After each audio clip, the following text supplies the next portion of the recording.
Dollar. Dirt and money, no soul. Had to go and get it, ain't no time to kick it. Got a stack and flip for my foes. Dollar. Please tell me you can hear me. Don't turn your back and don't neglect me. Just let me know if you need me. Dollar. Let me watch out for my partners. Keep my money long, get my team strong. Let me run away from my problems. Yo, what's good, original crew, man? We're back. Hey, man, we're back on the channel. We got a new ballin'. Today's video, these places look normal until they kill you. It's a little deep. A little too deep for the intro. Oh, man, you don't get it. Hey, make sure y'all check out the links in the description box. Down below. You already know where to go. If you want to first support, you got to do it. Check out down below. Also, if you enjoyed today's video. Lock it in with a thumbs up. Shout out to the comment of the day. Why you the snapping is throwing me off. I'm like, shout out to the comment of the day. shut up. All that snapping make me nervous and stuff. Why make you snap your fingers? Do you still? You can do it up. Let me see you do it. Hey. We're acting like you can grow up in the early 2000s, bro. We were snapping crump music, man. Come on. Let's go. Let's check it out. See what it's about. You ready? All right. Both of today's stories are about people who made big choices that they thought would improve their lives. But neither of them really took the time to actually learn exactly what they were signing up for. And that led to disaster. But before we get into today's stories, if you're a fan of the strange, dark, and mysterious delivered in story format, then you've come to the right place, because that's all we do, and we upload 2, 3, even 4 times every week. So if that's of interest to you, please gift the like button a nice brand new gumball machine. But don't tell them the gum is actually just painted balls of candle wax. Also, please subscribe to our channel and turn on all notifications so you don't miss any of our weekly uploads. Okay, let's get into our first story called Dream Car.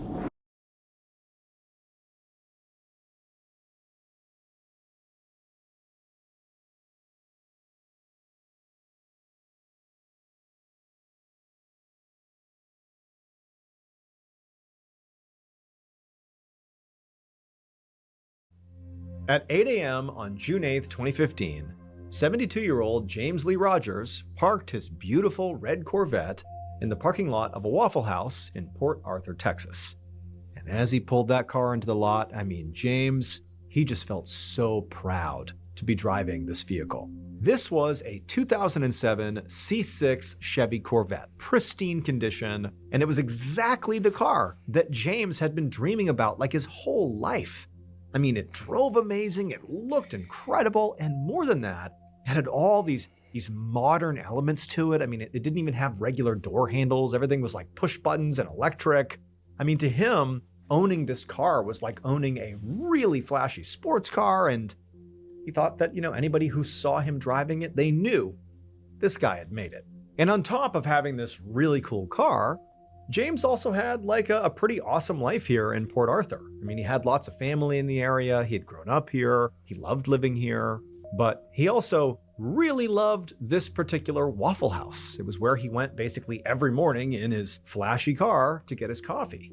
But, it wasn't just their coffee that he was drawn to. It was the wait staff. It was the regulars who went to this Waffle House. This had become like a sort of second home for him, and he really looked forward to coming here basically every day. And so he parks his Corvette, he gets out, and before he walks into the restaurant, he has to tell his dog, he brought his dog along, Leia, this cute little dog, to stay in the car because the dog was not allowed in the Waffle House. This was something he knew, but it was going to be quick.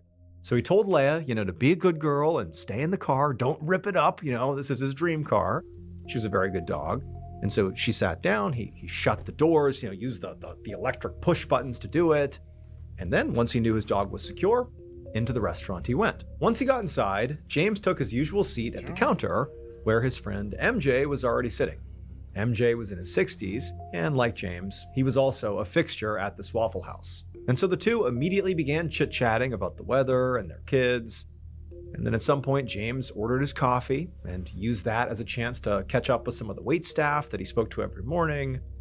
And then eventually more regulars began filtering in and out, and James made a point to chat with them and laugh with them as well. Again, this was like his second home. And in fact, on this particular day, there were so many people that he wanted to talk to coming in and out of the restaurant that he decided, you know what, my dog's fine out there. I've only been in here for a few minutes. I'm going to order some food as well. However, right after James ordered his food, See why you whip your head like that? I whip my head back. I'm just trying to figure out. That's why I said. Did you leave the car on? That's why I said no. It's in June in Texas. I know. I'm like, did you leave some air on for the dog? Dude, Let's get into the story. No, I'm just saying for people. I'm just saying for people who ain't never been in Texas, bro. Texas is a hot ass state. You ain't never been to Texas, but Texas. I ain't never been to Texas, but it's hot enough here. I know about that Tennessee. So, Texas is hot in June. But anyway, let's see. I've been in here for a few minutes. I'm going to order some food as well. However, right after James ordered his food, he turned and he looked out the window into the parking lot. And even though he couldn't actually see his Corvette, he could see that it was extremely sunny and very hot outside. Like he knew that when he showed up, but I mean, he's looking out there and it just looks like a desert out there. It's so hot and like there's nobody out there. It's just cars getting blasted by the sun. And he's thinking like Leia's out there. And even though he had the AC on when he pulled up, and so, likely his Corvette was still a little bit cool, there was no way that it was particularly comfortable in his car right now. And so before his food showed up, James turned to MJ and just said, hey, I'm going to be right back. You want to just like hold my seat? I'm going to go out and check on something. And MJ, who was kind of busy talking to other people, he's like, yeah, go ahead. I'll save your seat. And then James left the restaurant to go check on Leia. And so James, after leaving the Waffle House, he sort of ran around the corner out of view of where he had been sitting, and he went over to his beautiful dream car. And as soon as he walked up to the window, he could see that Leia was, very excited inside, happy to see James again. And, just for good measure, even though he now knew his dog's okay, he climbed inside the driver's seat and shut the door, and he turned around and he pet his dog, and he could tell the temperature inside the car was not that bad. And so he was only going to be in the restaurant for another 15, 20 minutes tops. She'd be okay. However, after only having sat inside his car for a matter of maybe like 30 or 60 seconds, he felt himself getting really hot. I mean, it was definitely not cool inside the car, and the sun's burning through the windows, and he just was like, you know what? This is not responsible to leave my dog in here. I can't do this. And so even though he had placed his order for food, he figured he could go in there, cancel the order. He was a regular. They'd understand. He could have one more sip of coffee, but that was it. He needed to get back out here and basically put the AC back on and get him and his dog back into the comforts of their own home. But when James pushed that super fancy button on his car door that he was sort of so proud of how modern his vehicle was, when he pushed it to open his door, nothing happened. And so James, he's just staring at the door in confusion because this has never happened before. And so he starts pushing it a few more times, but again, nothing happened. And then after a few moments, when this car door was not budging, James reached across and started pushing the button on the passenger side door to see if maybe it was just an issue with, his door. But no, that door wouldn't open either. And so finally, he decided he would just try to turn the car on to see if maybe that would help. But he couldn't get his car to turn on. The Corvette was completely dead. And James had no idea why. But he knew this was not good because, this car, because it's so modern, didn't have normal handles. They really were all electric, all buttons. And so if these buttons aren't working and all the windows are up, what do you do? How do you get out? And so James, he's starting to stress out about what's going to happen here? Is he going to have to break a window of his beloved vehicle here? Is that what he's going to have to do? And also, how crazy is that? How could he have wound up in this position? But also, the sun is just burning through the glass and he's suddenly becoming really aware of just how hot it was getting inside of his car. This is sort of becoming an emergency really quickly. I mean, because again, he can't even turn on the car, so he can't turn on the AC. He's inside of an oven at this point. And so James instinctively reached for where his phone would normally be, but it wasn't there. And that's when he remembered he had left his phone inside the Waffle House. When he had gone in earlier, it was low on charge and he had handed it off to one of the waitstaff to go plug in somewhere. And so his phone's inside. He has no way to contact anyone. But luckily, right at that point, James looked out the corner of his eye and he saw a couple walking out of the Waffle House. And he's like, oh, thank goodness. Someone's coming out. I can get their attention. They can come over here. and get me out of here, or at least, call someone who can. And so he starts waving, through the front windshield at this couple as they're sort of walking generally in his direction, but they clearly didn't see him. Like the sun is glaring off the glass, kind of making it hard to see inside. And so James is sort of realizing this, and he's becoming more and more desperate as he and his dog are getting more and more overheated. And so he began leaning on the horn to get their attention that way, but no sound came out of his Corvette because the horn was powered by electricity, and again, the car is dead. Yeah. And so James now is getting frantic. He's banging on the windows, he's screaming to them. But this is a nice car. It's totally soundproof inside. Again, there's the glare from the sun on the glass. The windows are partially tinted. They can't see or hear him. And so this couple eventually comes right near his vehicle. They climb in their car and they drive away without ever noticing him. Once they were gone, James told himself that, you know what, this is a busy area. Lots of people come in and out of this Waffle House. Someone's gonna see us. Someone's gonna get us out of this car. And so for the next several minutes, James looked all around him, looking for anybody walking through this parking lot, looking for people coming out of the Waffle House, and anybody who came even close to his vehicle, he would scream and yell and bang and do anything he could to get their attention.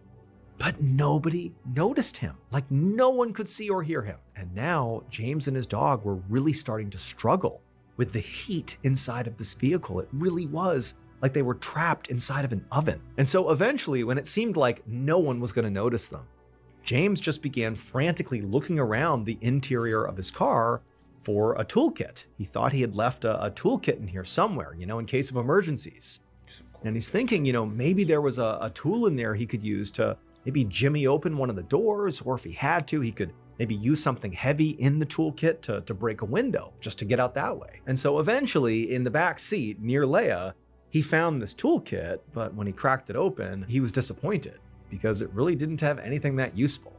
There were some pliers, there were some jumper cables, and a flashlight. But, James, he still took the pliers and he jammed the head of the pliers into the crack of the driver's side door to attempt to basically wrench open the door. But the pliers were very thin, and so he didn't budge the door at all.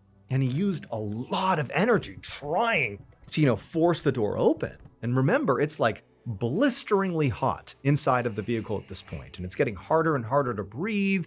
Like Leah's struggling to breathe. James is, drenched in sweat, and so he drops the pliers, and he just has this huge wave of anxiety come over him that like, oh my goodness, like, is this it? Are we gonna die in here?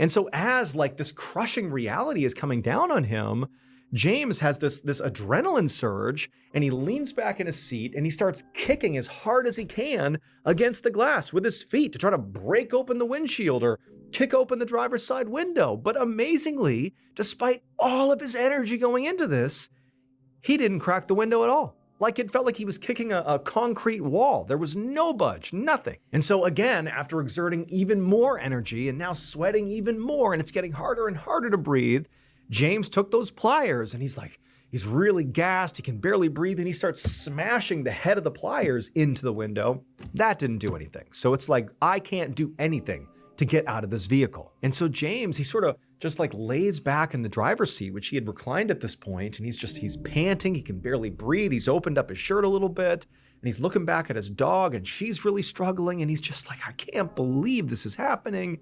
And as he's laying there, he sort of looks towards the front of the car, and his eyes land on the glove box in front of the passenger seat. And it was like, oh my goodness, how could I forget? There's a manual inside of there. There has got to be instructions for what to do if your car dies. There's got to be a way to get out. Like, it's got to be in that manual. And so suddenly, having all this energy, James sat up, he opened up the glove box, and he pulled out this manual that he had never read before. I mean, he had no reason to, but he opened it up and he began looking through it, looking for, the section that would explain what to do in case of, total power outage and you're stuck inside the vehicle. But like, as he's looking at the pages, like his vision's swimming, it's so hot. He's so tired, and it's all this little text. It's hundreds and hundreds of pages, and like nothing explained the situation. It was like so not user-friendly. And so James, he's flipping through all these pages, and even just the act of turning the page was becoming so laborious, like he is just beginning to shut down. I mean, he's basically dying inside of an oven, and he can barely turn the page. And then before long, after about a quarter of the way through, it's like he couldn't see anymore, and he literally just like he couldn't turn the page anymore. He had no strength left. MJ, so James's buddy, the guy in his 60s who was also a regular at the Waffle House, he's inside the Waffle House. He's having his breakfast and his coffee. He knew James had stepped out. You know, he was going to be right back, and he did not come right back. But he figured no big deal. Like, you know, he probably got caught up with something. Maybe he forgot that he had ordered food. But, you know, MJ, he's got all these reasons for why James has not come back to the restaurant. And also, MJ, being a regular, he's chatting it up with other people. He's not really even aware of the fact that James has not come back inside the Waffle House.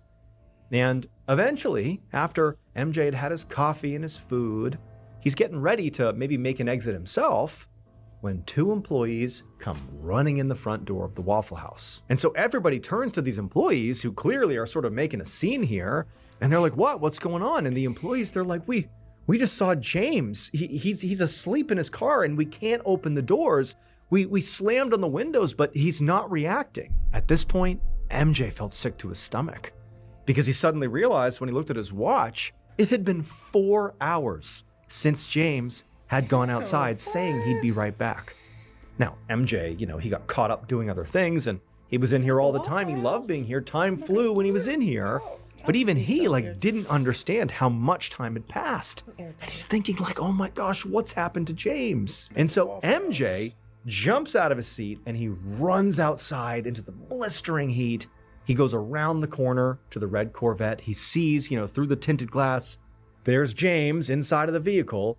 He starts hitting on the window, but there's no answer. You know, James isn't moving. And so MJ calls 911.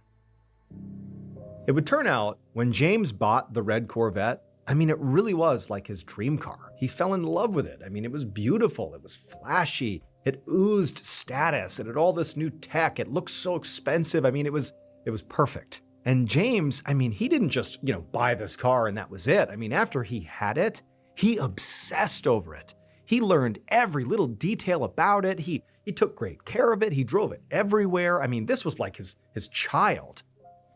But despite, you know, really obsessing over the car, he never learned one really important thing about this car, which is what do you do if you happen to be inside of the vehicle with the windows rolled up and your power goes out? Because the doors are not regular doors. They're powered by buttons. They're electrical. And if you have no power, you can't open them, as he found. Well, it turns out there's actually a lever under the driver's seat that once you pull it up, it pops open the driver's side door and you can get out, no matter if there's electricity or not. Wow. But that information was buried on page 80 of that owner's manual that he had pulled out and begun flipping through, but he was so delirious from heat exhaustion, he couldn't get that far into the manual. He's like combing through all this really dense text. He made it about a quarter of the way through when unfortunately he and his dog Leia died from heat exhaustion. James's family filed a wrongful death case with Chevrolet, the maker of the Corvette, in 2018, but the case was dismissed. Chevrolet still makes Corvettes with these special electric doors, and there have been numerous additional incidents of people getting locked in and trapped. But in more recent Corvette models, the manuals have the information about the door's release lever much closer to the front of the manual. That's so sad. And that's the reason why the case was dismissed.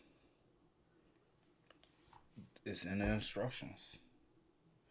And it's technically on you as the consumer to read things in the instructions. It's there for you. It's sad, bro. That's a sad, fucked up situation, but also there's a lot like that could have been done differently in this situation, you know? It's June. Even with the dog could have been left at the house, so you would never have ran out there in the first place.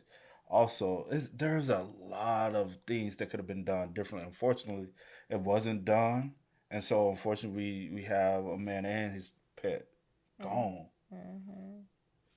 Also, I wonder could he They even think about leaving the window cracked. Yeah, I thought of this. And then my thing was, because I was thinking, I was like, did he have a key on him? Because sometimes if the key's too far away, it will malfunction like that too.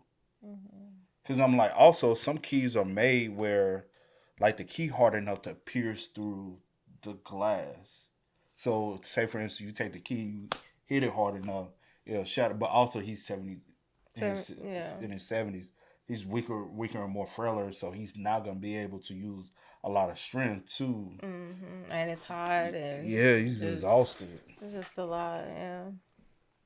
Man, dog. I'm like 4 hours passed and you ain't realize your friend that came back. I ain't blaming him. I ain't blaming him. I'm just like 4 hours. That's a long George time. But that's just a long time for them to have been out there. Also, that's a long time for like, hey, where James? I got his food.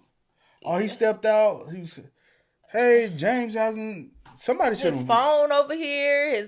Well, let me go outside and let him know that he hasn't come back. I'm like, yeah, I'm not. I'm just saying, like, you know, I get it. People get sidetracked and stuff like that. Antennas, man. Like, I just wish someone could have got to him sooner, or that he knew about the lever on the side or whatever. It's just sad. It's just a sad way to go out. For sure. The manual.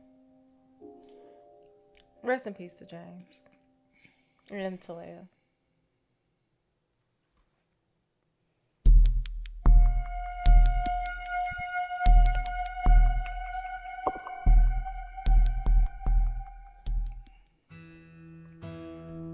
On the morning of August 20th, 1862, a 17-year-old farmhand named Jean Leroux carried his axe over to a stack of logs by a barn on a farm in Ottawa Township, Minnesota. As a farmhand, Jean was responsible for lots of different odd jobs, like splitting the firewood and feeding the animals and helping with the crops. Basically, Jean had to know every single inch of the farm and the woods that surrounded it, and how to take care of it all. But even though he was basically constantly busy, Jean still found his mind wandering to a place that was sort of difficult, which was he felt a lot of times pretty homesick. So Jean was actually from France, and he had left behind his whole family and his, previous life to come here to America, where there was supposed to be more opportunity. However, America was turning out to be a pretty violent place. The country was currently fighting the Civil War. And on top of that, the area specifically where Jean lived was pretty much like the frontier. And so there were these constant territorial disputes and virtually no law enforcement. So just a really dangerous place. But more than any dangers he faced, Jean just really missed his family, especially his mom. So he spent basically every spare minute he had, which was, few and far between, sitting out in the woods by this one particular just huge, beautiful oak tree. And he would sit at the base of it and he would make journal entries about basically everything he was doing so he could track it all and know what to tell his mom when he finally got to see her again. He just wanted to tell her all about his experience. Also, just for context, Jean had saved virtually all the money he had worked so hard to acquire. And his whole plan was to eventually send that money to his mother, who he loved so very much and missed so much. But more and more, like the more homesick he became, the more he wished he could actually just go back to France and get out of America and literally hand the money to his mom and just see her again and be done with this whole America experiment. But for now, Jean raised his axe over his head and he brought it down on the log that he was going to split. And it did, it split open, and he raised the axe again to chop another log. But as he did, he froze because off in the distance, he could hear a series of repetitive booming noises, like really loud. And for Jean, immediately his heart started to race and he was so scared because he knew what those were. Those were gunshots. And he was terrified that the thing that he and really everybody else in his town had been scared of for days was now finally happening. So right on the other side of the woods that surrounded the farm was the Minnesota River. And over the last decade, lots of people had settled along this river. And there'd been a town established right nearby, and new homes were being built constantly. However, all the expansion had literally forced out the indigenous tribe who had previously lived in the area, the Sioux. And after being displaced, the Sioux had struggled to find food and a place to live, while the settlers just continued to expand and take more of their land.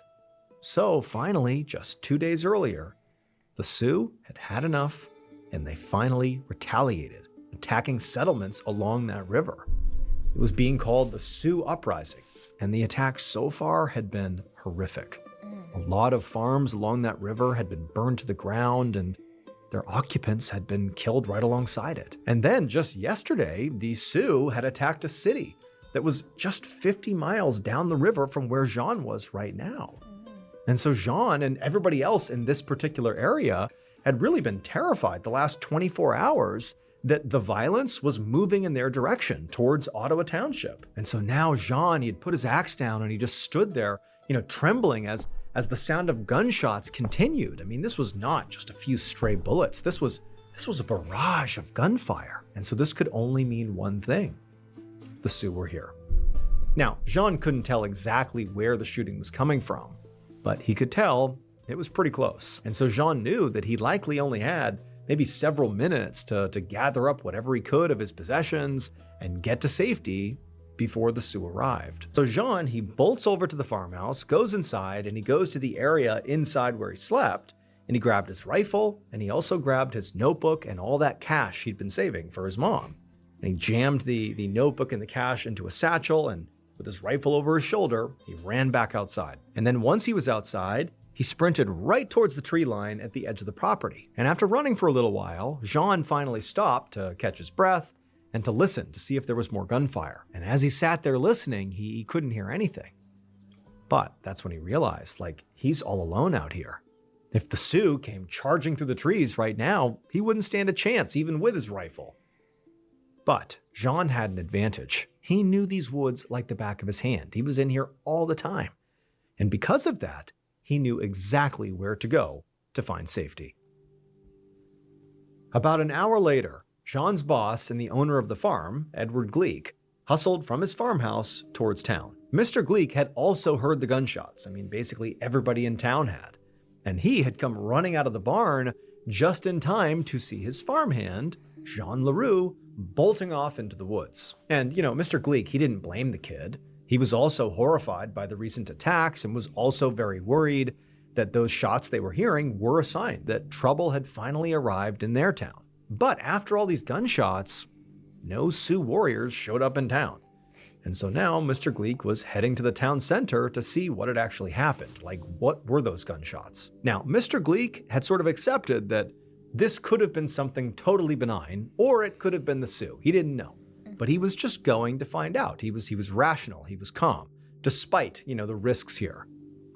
But when he got into the town center, all he could see was just chaos. Many of the area's residents were out running around, carrying trunks and bags and all their belongings like they were fleeing the area, much like Mr. Gleek's farmhand, Jean Leroux, had looked like he was doing. However, it didn't take long for Mr. Gleek to hear what had happened, and it was not an attack by the Sioux. Those people running around like maniacs, fleeing the area, they just hadn't heard the real story yet. They were sort of operating like there was an attack coming. So apparently, a group of American soldiers had been riding on a boat up the Minnesota River, and for some reason, they just gotten overly excited and began firing their guns repeatedly. So those were gunshots. And unfortunately, because they were gunshots, they completely freaked out all the residents around the river because of this growing threat of the Sioux attacking. But fortunately, at least in this case, there were no attacks. This was just, an unfortunate event. And so after hearing this, Mr. Gleek went back to his farm to find Jean and tell him that, everything was actually just fine. But when he got there, Jean still had not come back yet. And when Mr. Gleek went into the woods to go look around for him, he couldn't find him. Now, Mr. Gleek figured that Jean would eventually find out what happened, much like everybody else in town.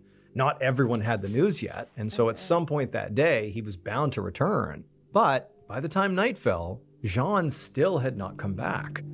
And then the next day, Jean didn't come back. And the next day, and the next day, he just didn't come back. And so finally, after repeatedly searching his property and asking all over town if anybody had seen Jean, Mr. Gleek finally came to the conclusion that Jean must have fled because of this Sioux attack and then likely gone back to France to be with his mother, something he knew he wanted to do anyways. Maybe this was his excuse.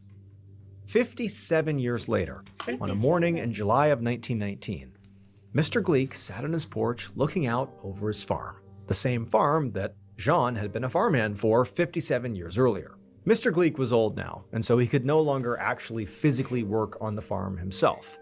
So instead, he had to hire entire crews to do various jobs. And in fact, right now, he had a whole bunch of workers out in the woods clearing away some dead brush for him. And so as Mr. Gleek is just kind of surveying his property, he notices a worker come running out of the tree line and starts waving at Mr. Gleek really frantically, like he had something really important to say. And then as the man got closer, Mr. Gleek could see that this worker looked terrified. And before Mr. Gleek could ask what had happened, the worker, whose face was, white as a ghost, said Mr. Gleek needed to come and see something. And so Mr. Gleek, who was, very intrigued at this point, managed to haul himself up and he slowly hobbled off into the woods with this worker. And as he got to where the rest of the crew was, inside the forest, he saw that they were all mostly gathered around this very large, recently downed oak tree. And the whole group was very quiet and tense, and they were all just staring at a section of this tree that had split open. When Mr. Gleek joined the group and looked at this particular section of the trunk of this tree, this hollow part, at first he didn't even know what he was staring at. It was just this hollowed out sort of split section of the tree, and there was a few items that didn't belong there that were inside of it, like a cache of sorts. But then he sort of fixated on one particular item, and that's when he understood why the group was just so stunned. And as he stared and sort of took in what he was seeing, he suddenly became utterly horrified. It would turn out, when Jean ran off into the woods 57 years earlier, he used his intimate knowledge of the farmland and the surrounding woods to escape what he thought was a very dangerous situation. And he did that by hiding. Jean knew that oak tree where he would always go when he would write in his notebook happened to have a hollow trunk.